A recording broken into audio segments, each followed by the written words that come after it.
में सूरत नाम रखे। इस लड़के को हमेशा मौका चाहिए। पगला सूते देना पगली नहीं पगला। अरे यार अरे पगला गा रहे गाओ अच्छा गा रहे हो गाओ गाओ कि जाई है मनावो जा घट घटना ऐसन ना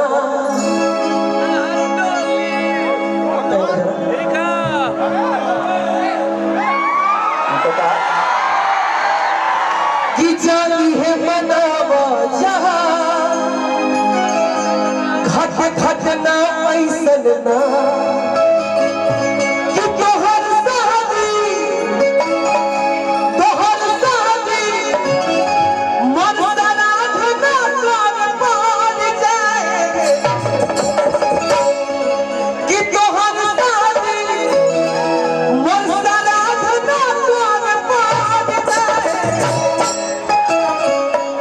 जा इहे बनावा जा घटे घटना ऐसा ना तोहर शादी मोर श्राद्ध ना करे पड़ जाए।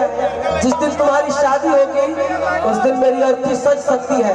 लेकिन सुनो कि भगवान ना कर सके